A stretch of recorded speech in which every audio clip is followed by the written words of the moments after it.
አረብ ሀገር እየሰራው የወገብ በሽተኛ ሆንኩኝ። ሴትየዋም አልፈልግሽም አለችኝ። ሰላም እህቴ፣ የምኖረው ሳውዲ አረቢያ ነው።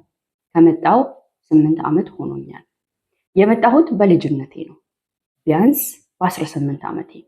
አሁን 26 ዓመት ሆኖኛል። ይሄ ሁሉ ዓመት ስኖር ግን እውነቱን ንገሪኝ ካልሽኝ ብዙ ጊዜ በጣም ድፍት እያልኩ ነው የምሰራው። በተደጋጋሚ አንድን ቦታ አጽድቼ አውቃለሁ። እኔ እኮ ግርግዳ ለምን አልጸዳም ብዬ መጣላ ልጅ ነኝ። ያን ሁሉ የማደርገው ግን ሴትዮዋን ለማስደሰት ብዬ ነበር። ትወደኛለች ብዬ ነበር። የሆነ ችግር ቢደርስብኝ አብራኝ ትቆማለች ብዬ ነበር። ብዙ ጊዜያት አሞኝ ዝም ብዬ እሰራ ነበር። በተለይ ወንድ ልጅ የማያነሳውን እቃ ለማንሳት የምሞክረው ነገር፣ ሶፋውን ከዚህ ወደዛ እገፋዋለሁ። የእነሱን ሶፋ መቼስ ታውቂዋለሽ ምን እንደሚያካክል። እኔ አሁን የኔን ታሪክ የምነግርሽ ብዙ እህቶች በጣም በልጅነታቸው አረብ ሀገር እየመጡ ነው አሁን ላይ፣ በተለይ ሳውዲ አረቢያ ላይ እና ነገ የኔ እጣ ፋንታ እንደማይደርስባቸው በምንም እርግጠኛ አይደሉም። ዛሬ በወጣትነት እድሜያቸው ብዙ ነገሮች ሰርተው ጉልበት ሲከዳቸው ከአቅማቸው በላይ የሆነ ነገር እየሰሩ ሴትዮዋ አላቅሽም ልትላት ትችላለች፣ ወይም አላቃችሁም ልትላቸው ትችላለች። እቤቷ የሚሰሩትን ሰራተኞቿል። አሁን ግራ ገብቶኛል። ይገርምሻል፣ ሰው 8 ዓመት ሙሉ ሰርቶ ለራሱ ገንዘብ አያስቀምጥም? እኔስ ሰው አይደለሁም ብዬ አንዳንዴ ራሴን እወቅሳለሁ። እንዴት አንድ ቀን ለራሴ አካውንቴ ላይ ገንዘብ አላስቀምጥም ብዬ ሳስብ አካውንት የለኝም ለካ፣ እሱንም ረስቼው ነበር። ግን አንዳንድ ጊዜ ገንዘብ እጄ ላይ ላስቀምጥ ብዬ ሳስብ ድንገት ቢሰረቅብኝስ፣ ሰዎቹ ቢሰርቁትስ ብዬ በመጠራጠር ገንዘብ አላስቀምጥም ነበር። አሁን በቃ ምን ልበልሽ፣ 5 ሳንቲ የለኝም። 8 ዓመቴ እዚህ ቤት አንድ ቀን ወደ ኢትዮጵያ አልሄድኩም። 8 ዓመት ሙሉ ነው እየሰራሁት። አሁን በቃ ከበድ ያለ ነገር ታውቂው ከሆነ ይሄ የኃይል አንዱ ውሃ ወደ ማቀዝቀዣ የሚጨመረውን መታወቂያ ከሆነ በትልቅ ጋሎን አለ አይደለም፣ ትልቁ ጋሎን፣ ከዛ በየቀኑ የሚጠቀሙት ውሃ የሚቀዳበት የውሃ ማሽኑ ወደሱ የሚጨመረውን ሳነሳ እራሱ ወገቤ እንዴት እንደሚያመኝ ሰውነቴ በሙሉ ብርክርክ አለ። በነገራችን ላይ በጣም ብዙ ጊዜ በቀን 2 ጊዜ ራሱ የማልበላበት ጊዜያት ብዙ ነው።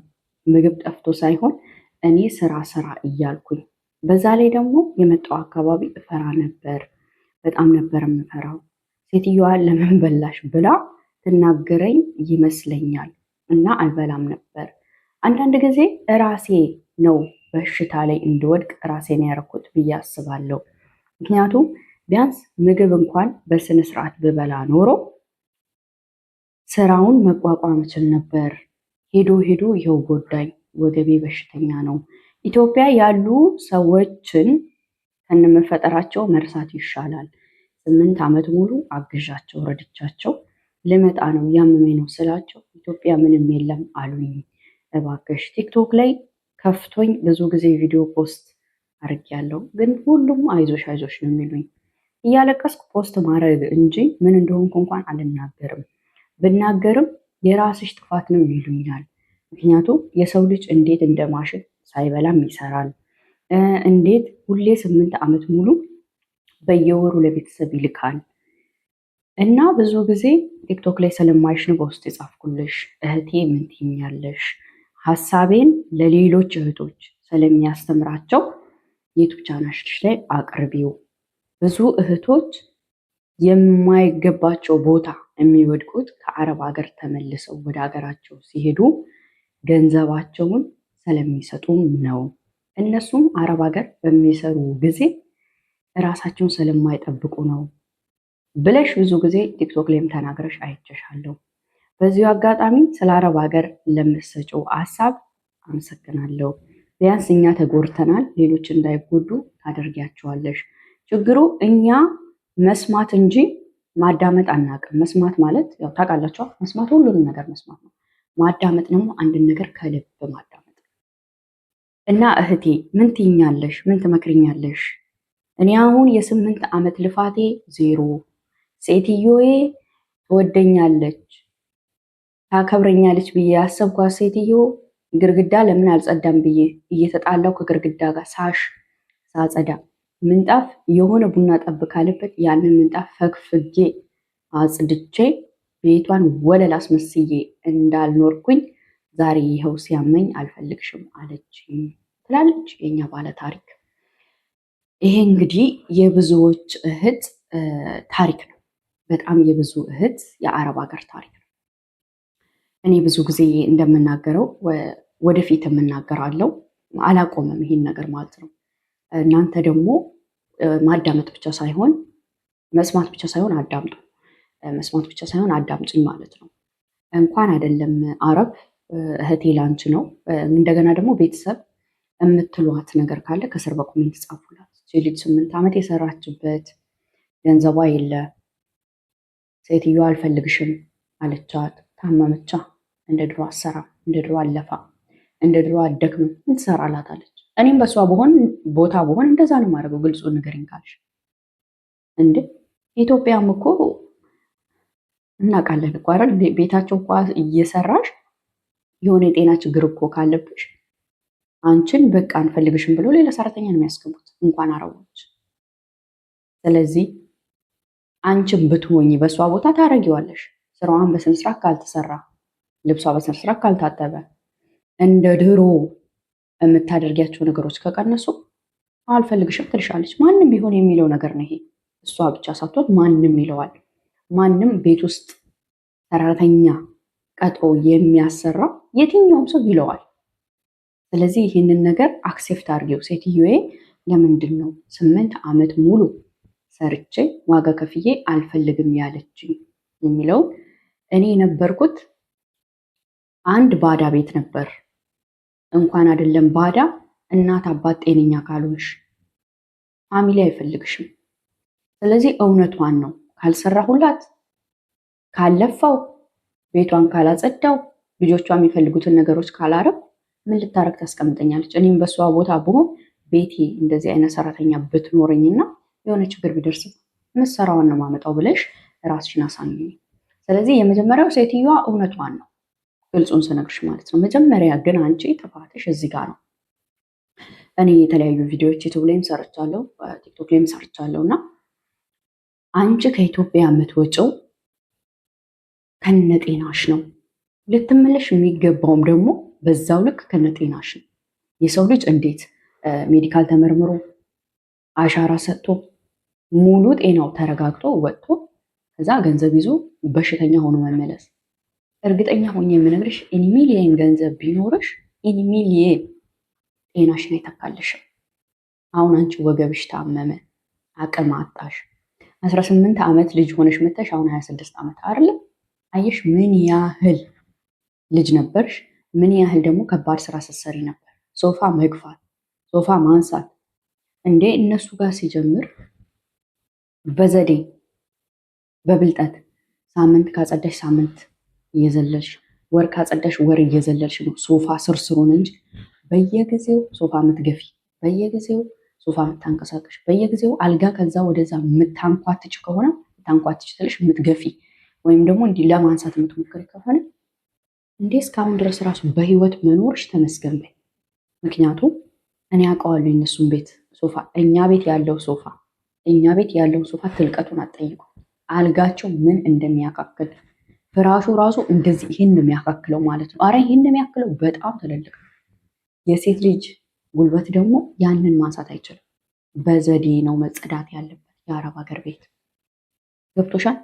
ስለዚህ እህቴ አንቺ አሁን ሁሉንም ነገሮች አክሴፕት አድርገሽ መቀበል አለብሽ። ይሄ ሁሉ ነገር እኔ ላይ ተፈጥሯል። ስለዚህ የተፈጠረውን ነገር መቀየር አልችልም። ምንም መቀየር አትችልም። እውነታውን እንነጋገር ከተባለ ሴትዮሽን መቀየር አትችልም። ኦልሬዲ ወስናለች። እውነቷን ነው። ካልሰራሽ ምንም አሰሪም።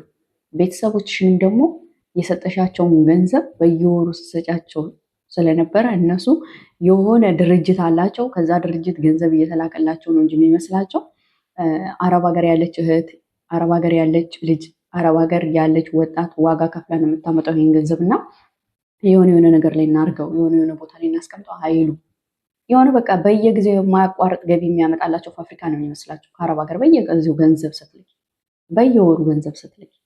ስለዚህ እነሱ ድራሹን አጥፍተውታል። አየሽው? ምን ልትሰሪ ነው የምትመጪው ተባልሽ። እውነት ነው። ምን ልትሰሪ ነው የምትሄጂው? ገቢያቸው ተቋረጠባቸው። አየሽ? በዛ በ8 ዓመት ውስጥ ለራስሽ ቢያንስ የሆነች ገንዘብ ራስሽ ጋር እንኳን አረቦች ይሰርቁኛል ብለሽ ተጠራጥረሽ ነው እንጂ የሆነች ገንዘብ አንቺ ጋር ቢያንስ 100 ሺህ 50 ሺህ ብትኖርሽ ቢያንስ ሀገርሽ ገብተሽ እንደ እምነትሽ ወደ ጸበልም ሆነ ወደ መስጊድም ሆነ ሄደሽ ራስሽን አረጋግተሽ ከዛ የጤናሽን ጉዳይ ማስተካከል ከቻልሽ አስተካክለሽ ድጋሚ ተሰደሽ አማራጭ ካጣሽ 2 ዓመት ሰርተሽ ተመልሰሽ ሻይ ቡና እየሰራሽ ትኖሪያለሽ ኢትዮጵያ ላይ። አሁንስ ገንዘብ የለሽ፣ ጤነኛ አይደለሽ፣ ማንም አይፈልግሽም፣ ማንም አይፈልግሽም። ይሄን ቪዲዮ ምሰሚ ልጅ በዚሁ አጋጣሚ አንቺ በእሷ ቦታ እንደዚህ ብትደረጊ ምን አይነት ውሳኔ ትወስኛለሽ በራስሽ ላይ? አንዳንድ ልጆች የሆነ በቃ ያልሆኑ ውሳኔዎች፣ ራስ ማጥፋት፣ የሆነ ክሎሮክስ መጠጣት። የሆነ ጊዜ አይታችሁ ከሆነ ቤሩት የምትኖር ልጅ ባሏ በእሷ ገንዘብ አግብቶባት ምናምን የሆነ አበደች ምናምን ሲባል ነበር። የሀገር ሮንግ ነው፣ ያለሱ ደስታ ነው። ስለዚህ አንቺ 8 ዓመት የሰራሽበት ገንዘብሽ የለም፣ ሴትዮሽ አልፈልግሽም ብላሻለች። በጣም አሪፍ። ይሄ ፈተና ማለት አንቺን ወደሆነ ቦታ የሚያደርስሽ ነው። ስለዚህ ልታስብ የሚገባው እኔ አሁን ይሄ ሁሉ ችግር ገጥሞኛል። ስለዚህ ሴትዮሽን እንደምንም ለምነሽም ቢሆን ወይ 2 ወር 1 ወር ብትሰሪ የሆነች ገንዘብ ለምን 30 ሺህ 20 ሺህ አትሆንም ይዘሽ ራሷን የምታሳፍረሽ ወደ ሀገርሽ ሄደሽ ከዛ እዛ ጋር ያለውን ነገር ድንችም ቢሆን ሽጭና ኑሪ አገርሽ ላይ። አረብ ሀገር መውጣት የማትችበት ደረጃ ከሆነ የጤናሽ ጉዳይ የወገብ ማለት ከባድ ነው። እዛ ላይ ለሴት ልጅ ለወንዱም ከባድ ነው እንኳን ለሴት ልጅ። ስለዚህ የኔ እህት እኔ እንደራሴ የምልሽ ህይወት ይቀጥላል። ተስፋ አትቁረጭ። ተስፋ ቆረጥሽ ማለት በህይወትሽ ውስጥ በቃ ከምንም ነገር ወጣሽ ማለት ነው፣ እራቅሽ ማለት ነው። ሰዎች ሰፋ አድርገው አይመለከቱሽም። በቃ እሷ እኮ አረብ ሀገር ሄደች፣ በሽተኛውን አመጣች፣ ገንዘቧን በስነስርዓት ሳትይዝ ቀረች፣ የራሷ ጉዳይ፣ ማን ይፈልጋታል? የመሳሰሉ ይወረወርብሻል። ነገር ግን በቃ ኦኬ፣ ስለዚህ ይሄ ነገር ተፈጥሯል፣ አልቀይረውም። የተፈጠረ ነገር በነገራችን ላይ በህይወት ውስጥ አክሴፕት እንድታደርግ የምነግርሽ አንቺንም ሌላዋ እህት የምታይኝ የሆነ ነገር ከተፈጠረ በህይወት ውስጥ ወይም በህይወቴ ውስጥ ያ ነገር ተፈጥሯል፣ ኦልሬዲ ተፈጥሯል። ያንን ነገር መቀየር አትችይም። ያን ነገር ግን አክሴፕት ማድረግና ከዛ ነገር መማር። አሁን ከዚህ ምን ትማሪያለሽ? ምግብ ሳይበሉ ስራ አለመስራትን ትማሪያለሽ። ለቤተሰብ ያነሰሽ ገንዘብ አለመስጠትን ትማሪያለሽ። ከምንም በላይ ቅድሚያ ለጤናሽ ትኩረት ማድረግ እንዳለብሽ ትማሪያለሽ። አረብ ለማስደሰት ወይም ደግሞ ሴትዮሽን ለማስደሰት ግድግዳ አፈቂም፣ ቡና ተደፋ ብለሽ ምንጣፉን ነጭ እስኪሆን ድረስ አፈቂም። ያ ሁሉ ልፋትሽ፣ ያ ሁሉ ድካምሽ ገደል ገባ። ስለዚህ እህቶቼ ለዚች እህት እኔ እንግዲህ የምላት ተስፋ ሳትቆርጪ ወደ ሀገርሽ ለመግባት ቢያንስ 1 ወርም 2 ወርም ሴትዮዋ እንደምንም ለምነሽ ሐኪም ቤትን ከወሰደችሽ ጥሩ ብቻ የሆነች ገንዘብ እንድትይዢ እንድትሰሪ ብትረዳሽ ከዛ ወደ ሀገርሽ ገብተሽ ድንች እየሸጥሽ ቢሆን ኑሪ እንጂ የሆነ ያልሆነ ቴንሽን እንዳትሆኝ። ከባድ ነው አውቃለሁ። 8 ዓመት አይደለም የ8 ወር ገንዘብ የ1 ወር ገንዘብ እንኳን ሲጠፋ ከባድ ነው። ግን አንቺ ደግሞ አውቃሽ ነበር ስትሰጪ የነበረው በየወሩ አስቀምጦ ብለሻቸው አይደለም የበሉት ወይም የሆነ ነገር አድርጉበት ብለሽ አይደለም፣ በየወሩ ለቤተሰብ ነበር ስትሰጪ የነበረው። እነሱ ደግሞ የሆነ ፋብሪካ እንዳለ ወይም የሆነ የገቢ ምንጭ እንዳላቸው አስበው ይጠቀሙበታል፣ ለየቀን አስቤዛ ያደርጉታል።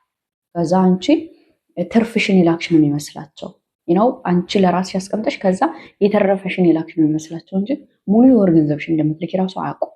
ስለዚህ እህቴ ጠንካራ ሴት ሁኚ፣ ጎበዝ ሁኚ። ያለፈውን ነገር መቀየር አትችይም። ያለፈውን ነገር ተቀበዩ። ህይወት ይቀጥላል። ተስፋ በህይወትሽ እንዳትቆርጪ። እግዚአብሔር በትንሽ ነገር አንቺን አንስቶ ላይ ሊያስቀምጥሽ ይችላል። በዛ ውስጥ ግን ብዙ ፈተና ሊኖርብሽ ይችላል። ስለዚህ ጠንካራ ሴት ሁኚ፣ ጎበዝ ሁኚ። ከዛ ባለፈ አረብ ሀገር ላይ ያላችሁ እህቶች ይህን ቪዲዮ የምትሰሙ ወይም ይህን ቪዲዮ የምትሰሚ አንቺ በዚች እህት ቦታ ብትሆኝ ምን እንደምታደርጊው? ሴትዮሽ እንደዚህ ብትልሽ፣ ቤተሰብ ጋር ያለው ገንዘብ አለ ብለሽ ስትጠይቂ የለም ብትባይ ምን እንደምታደርጊው? እናንተ ለራሳችሁ ሁኑ። አንቺ ለራስሽ ሁኚ። አንቺ ለራስሽ ካልሆንሽ ማንም ለአንቺ አይሆንልሽ።